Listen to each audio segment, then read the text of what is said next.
Yo guys, what up here, and today I want to talk about three super important and fundamental topics in the parallel TCG. So let's start with the deck building, and the very basic of deck building in parallel is that you play a 40 card deck, you play up to 1 copy of each legendary, and you can play up to 3 copies of each non-legendary card. Now, when do you want to play 1, 2 or 3 copies of a non-legendary card? Basic answer is, well, if you want to draw the card very badly, if it is like the best card in your deck and it's super strong, you want to play 3 copies of it, right? Now there are 2 sides to this.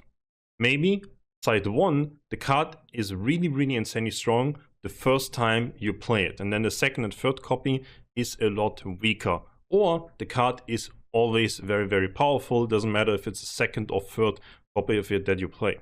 So a very good example of a card that doesn't lose in effectiveness, doesn't lose in power essentially when you play multiple copies of it, is Triumph of Europa, right? As long as you have 5 energy and as long as you have cards in your waist, this is always going to be a good card. Doesn't matter if it's the first, the second or the third one that you play. Now on the contrary, Steward of the Garden, for example, if you play this on turn 1 especially, right, it's like kind of the condition, you play it on turn 1, then the effect is very powerful, because well, having 3 instead of 2 mana is a 50% increase, so to say, but later on in the game having 5 or 6 or 7 or 8 is a lot less of an impact. Furthermore, because it is so powerful on the first turn of the game, the second and third copy of this has a lot less value than the first one. Keeping with the Steward cards, funnily enough, Singularity Steward is also a card that is incredibly strong, right?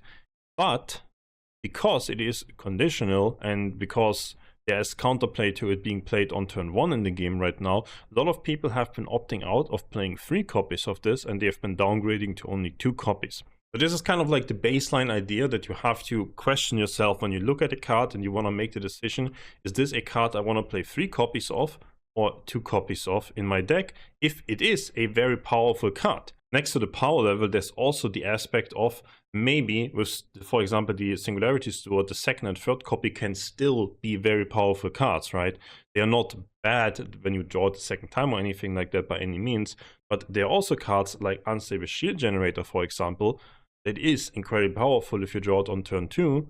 Again, the question, do you want to play 2 or 3 copies? And if we compare this to Steward of the Garden, for example, there's a quite lower power level to the Shield Generator to the Steward of the Garden. So how much do you want to make your deck overall worse by including, for example, 3 copies of this? Because if you include 3 copies of this, first of all, you might not draw it on turn 2, and then you might draw every single copy later on in the game, and you did not get any of the upside of having the card in your deck. And then second of all, even if you draw it on turn 2, you have 2 more copies in the deck, and you will eventually later on draw them.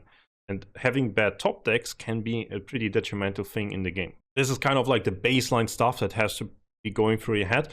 You make the decision of, this is a very good card and you want to draw it on curve, but you play 2 or 3 copies of it, especially if you draw the other copies later on in the game, and either they are just like not that valuable anymore because you have to kind of play them on turn 2 or turn 1, or if they need too many other combo pieces to work together, like the Singularity Steward, or in general, if you just want to include other cards. Maybe the card just has to do their job in the early game, has to do their job in the turn 1, 2 kind of setting, and then later on you just want to draw more expensive and different, more powerful kind of things. On that note, I think it's worthwhile to look at a card like Demo, because 8 mana, banish all units, very powerful late game effect. Now, do you want to play 2 or 3 copies of this? Because if you draw it early on, you most likely have to bank it because it's too expensive and you cannot just play the game -1 card in your hand that is only usable like super far down the line. So that is kind of what has to go through your head there, and you have to figure out, like, obviously I'm just taking this as an example, do you need this card super badly in the late game, or you cannot even win the game? Then you probably have to play 3 copies so that you can afford to bank 1 early on. Or if you just need like 1 copy of it late game maybe, and you don't necessarily need to play 2 of it, you don't necessarily need to draw 2 of it to win, you just want to have 1 and it has a nice effect, then running 2 copies is usually the go-to for these like late game 8 mana plus minus a bit cards. Now, the next question is, when do you have to decide between running like 1 or 2 copies of a card as well? Because those are also options, right? A very frequent one-off that people play is very oriented around tech cards, right? So deciding between 1 and 2 off of a card, if the card doesn't feel like a, maybe you want to consider playing it 3 times, right?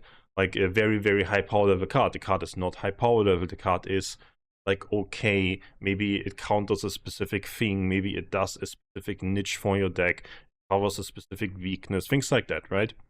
So it's usually reactive cards where you consider 1 or 2 because they're not always good, they're not always playable, and if you play too many of them, then your hand is just very awkward and you cannot make a lot of good proactive plays. Solitary Confinement, for example, a very stable counter card if paragons like Brand see a lot of play, but even then people tend to just play 1 copy of it because, well, if you don't play versus a deck it's supposed to be good versus, then it's usually pretty bad. And versus a deck that it's supposed to be good versus, you're looking for it in your mulligan. And the second copy would be bad again, because once you countered the card that you want to counter with it, second copy is gonna suck. Now, the interesting thing is, what if the second copy doesn't suck? That's why people, for example, play usually more than 1 Saboteurs in their decks at the moment if a Skippy sees a lot of play, because Skippy plays 3 relics. And you oftentimes have to destroy more than 1 relic versus them, or you're at least given the opportunity to destroy more than 1. So a lot of people opt for playing 2 to even 3 relic removals because they can use it more frequently compared to something like a Solitary Confinement that's just supposed to counter 1 specific key card in the enemy deck. Then I think this is the last example that I kind of want to give for the discussion on like tech cards and do you play 1, 2, 3 on some things, right? Because the reactive cards tend to be more on a 1 to 2 kind of level. Something like No Snitching, right? It's a very okay card versus most decks. And interesting thing here is similar to something like Solitary Confinement. If you don't have it, and especially if you don't have it early on to counter something like a Steward of the Garden, you're gonna have a lot of issues in those specific matchups, right? So something like a Solitary Confinement, a higher mana cost card, you have more turns to draw into it. So if a card is more expensive, then, well, you have a lot of draws to get it next to the mulligan even. If a card is really cheap and you really need to have it on turn 1, same kind of goes for turn 2 and 3. If something is really, really good in a specific early game turn and you really need to have it on that turn, you rather think, let me play more copies of it because I have to see it early on and I want to use it early on. And then, well, if I draw the second or the third copy, I can bank those afterwards and it's fine. But that's the question again. The top deck might not be that great. I think No Snitching a lot of times in mid to late game is a pretty bad top deck right now. But versus some decks, you just really need to have it early game, or you're just losing to those decks. That's why this oftentimes is still like a 2 to 3 of tech card compared to something like a Solitary Confinement that is a lot more all in on countering 1 specific card that is rather like a one-off. One last mention on the whole deck building kind of topic. Everybody's using AI nowadays, right? Explain the AI that you're using, be it Grok or ChatGPT or whatever. These are the rules of the parallel TCG. This is how many cards you draw per turn, right? If you go first, you have 5 cards and you can mulligan and you can draw 5 more. You don't draw on the first turn, you don't draw end of turn. Then starting turn 2, you draw a card start of turn. And if you've banked the turn, you draw a card end of turn. If you go second, right, you have the double mulligan. And after that, you also draw on the first turn and you draw at the end of the turn. Tell the AI that and let it calculate some odds. Like, okay, how likely am I to draw this card by this turn if this is like my mulligan strategy that you then explain to the AI, and it's going to give you very good mathematical percentage-based answers, which will help you understand a lot more how likely you are to draw certain cards on certain turns, and you can kind of figure out for yourself, how much do I care for having this card on this turn specifically, and how much of a difference is it if I play 1, 2, or 3 copies of it. I've been using the word mulligan and so on. If you're a card game native, it makes a lot of sense to you. If you're not a card game native, mulligan means you draw 5 cards in parallel, and then you can decide which cards you want to send back to the deck, and you draw new cards for those. The cards you send back, you cannot redraw in these next ones immediately. The same amount that you send back, you redraw. So if you choose all 5, you draw 5 new cards. If you want to keep 1, you send 4 back, you draw 4. And if you go second in the game, you can repeat this process a second time. Then, well, if you go first, you don't draw at the beginning of the turn. You start to draw at the second turn and onwards at the beginning of your turn. And then the energy mechanic, I assume everybody's familiar with it, right? Banking means every turn you choose a card from your hand and you can send it to your bank. And if you did that at the end of the turn, you also draw a card. Which essentially makes you draw 2 cards per turn, because you draw at the end of the turn and you draw at the start of your next turn. So when you end your turn, you start your next turn, you have 2 new cards in your hand every single time. Now this kind of catches a bit into deck building because, like I said, there are tech cards and there are cards that have a lot of diminishing returns, so to say, when the second or the third copy of the card isn't that good anymore, or when the card is really powerful on like a specific turn, and after that specific turn it loses a lot of value.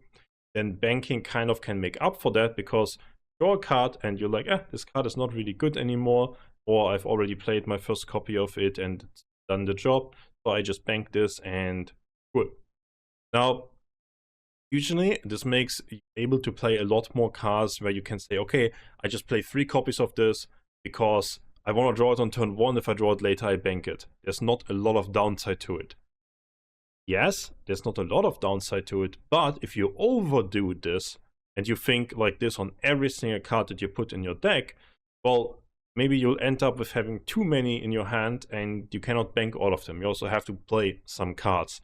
Now, the other part about essentially drawing 2 cards a turn is that in parallel, you have very efficient turns most of the time with most of the decks, due to the fact that you can kind of like fix your hand, right? You usually send like these for the current turn, for the current time, not helpful cards, right? Maybe you need more high value cards, you send the low value cards in the bank. Maybe you currently need more low value cards, you send the high value cards, high mana cost cards into the bank, or whatever the current situation of the game wants you to do. But ultimately speaking, because you can kind of like adjust your hand throughout the game, you play very, very efficient turns. And that also kind of has to be your goal, because your opponent is going to do the same. And the game currently, just from the cards that we have, is very, very tempo based. If you are ahead on the board, if you are just have an advantage in the game, you can snowball that advantage a lot. And people are not going to give you a breather. They're not going to have bad turns. Usually, obviously, it's a card game, right? We can always miss, but it's a very consistent game. And playing 3 copies of cards in 40 card decks also is very, very consistent to draw them, especially with the draw 2 per turn. Okay, that's like about it for banking. It's not as in depth than the whole deck building and like how many copies of cards do you want to choose on things kind of topic. Obviously, there is a lot more to say for it in terms of analyzing the current spot in the game that you're in and so on and so on. But that's a lot of next level kind of knowledge once you have gotten a good feeling for the game and you kind of understand what's going on, what cards exist in the game, etc., etc. It's not a super needed beginner knowledge topic. Talking a little bit about Mulligan next. So when you do the Mulligan, you have to kind of have a basic understanding of, well, my opponent is playing this Paragon. That means that they usually play this certain deck.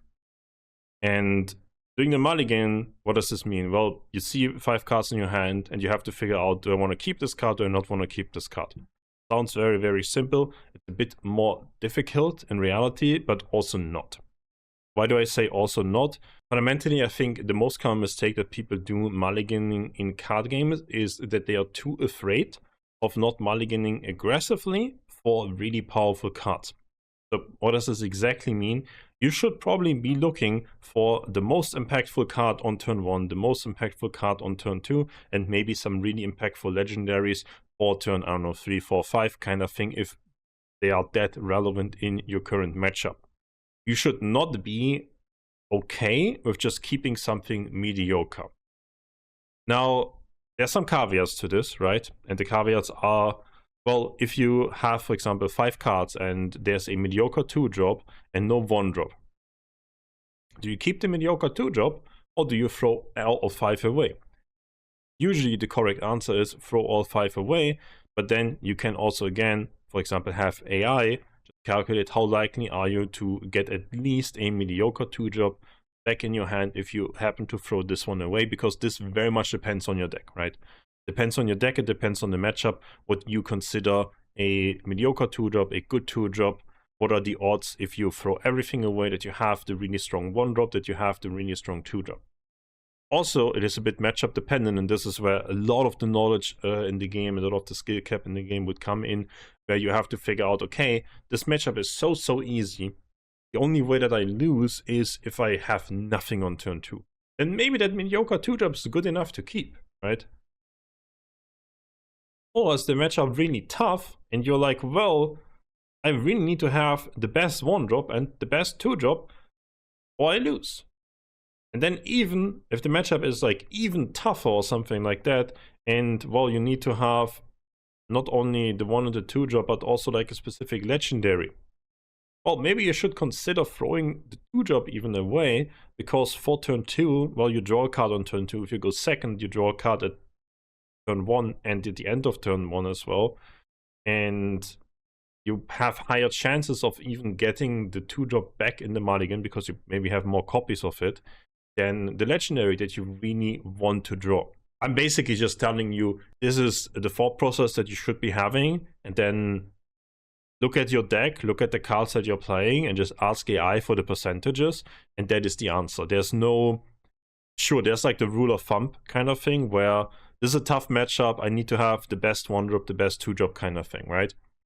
Or this matchup is so bad, I need to have specific legendary. Okay. That's like the rule of thumb kind of thing here, right? But if you don't want to do the rule of thumb kind of thing, if you want to be a bit more specific and precise about this, just feed AI, okay, these are, I don't know, I have like 3 really powerful 2-drops and I have 6 mediocre 2-drops. If I have a mediocre 2-drop and I throw it away in my Mulligan, what are the chances that I get a mediocre one back, that I get none, that I get a powerful one, right? Then you're more capable of making a good decision. So I think this about covers what I wanted to talk about today. I went a bit more in depth on the whole deck building thing, and then I intended with a lot of examples. I hope it was helpful, and I hope it was not too granular on some of these things. If you want it to be even more detailed, or if you have any more questions, let me know in the comments, or reach out to me on X or on Twitch when I'm streaming or whenever. Definitely gonna happy to answer all of the questions and help everybody get better at the game. See you guys in the next one.